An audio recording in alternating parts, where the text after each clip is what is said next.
দীর্ঘদিন ধরে নিঃসন্তান ছিলেন। বারবার চিকিৎসকের শরণাপন্ন হওয়ার পরও সন্তান জন্মদানে ব্যর্থ হচ্ছিলেন এই দম্পতি। 1 মাস 7 দিন আগে একসঙ্গে 5 সন্তানের জন্ম দেন তারা। চিকিৎসকের পরামর্শে ইউটেরাইন ইনসেমিনেশন পদ্ধতি ব্যবহার করে 3 মেয়ে 2 ছেলের জন্ম দেওয়া হয়। জন্মের পর থেকেই নগরীর পার্কভিউ হাসপাতালে ডাক্তারদের নিবিড় পরিচর্যা কেন্দ্রে চিকিৎসাধীন ছিল শিশুগুলো। একসঙ্গে 5 শিশুর জন্ম যেমন ব্যতিক্রম, তেমনি সুস্থভাবে প্রত্যেকটি শিশু বাবা মার হাতে তুলে দেওয়া ছিল অনেক চ্যালেঞ্জিং, জানান চিকিৎসকরা। 3টা আমরা অহরহ পাই, 4টাও পাই, কিন্তু 5টা এইবারেই প্রথম। আজকে 1 মাস দীর্ঘ 7 দিন পরে বাচ্চাগুলোকে ওরা মায়ের কোলে দিতে পারছে। আজকে ডিসচার্জ মানে আমরা এখানে শেষ না, পারভিউ যাতে আমরা ইনশাল্লাহ সাধ্য মধ্যে চেষ্টা করবো যে বাচ্চাগুলিকে সার্বিক সেবা ট্রিটমেন্ট দেওয়া যায়। এনি আক্তারের স্বামী সাতকানিয়ায় ক্ষুদ্র ব্যবসা করেন। নির্ময়ের হওয়ায় সন্তানদের চিকিৎসা খরচ বহন করা কিছুটা চিন্তার কারণ ছিল। তবে হাসপাতাল কর্তৃপক্ষের সহায়তার কারণে 5 সন্তান সুস্থ অবস্থায় বাসায় নিয়ে যেতে পেরে খুশি পরিবারের সদস্যরা।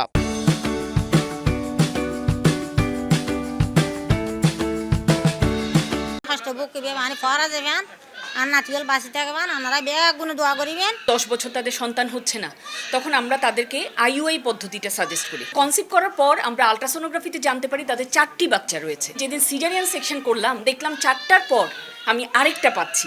ভারতীয় আধিপত্যবাদের বিরুদ্ধে সবসময় সোচ্চার থাকা শহীদ শরীফ ওসমান হাদি ও আবরার ফাহাদের নামে 2 সন্তানের নাম রাখা হয়েছে বলে জানান 5 সন্তানের বাবা। এখানে আসার পরে মানে কোনো কিছুতে কথা বলতে হয়নি। আগে আমার বাচ্চাগুলো চিকিৎসা পাইছে, 2টা ছেলে 3টা মেয়ে, এখন ভালো আছে। মেজর ছেলেটার নাম রাখছি যে শরীফ ওসমান হাদি। 8 ডিসেম্বর রাতে নগরীর পিপলস হাসপাতালে জন্ম হয় নবজাতকদের। এরপর থেকেই নগরীর বেসরকারি পার্কভিউ হাসপাতালে চিকিৎসাধীন ছিল শিশুগুলো।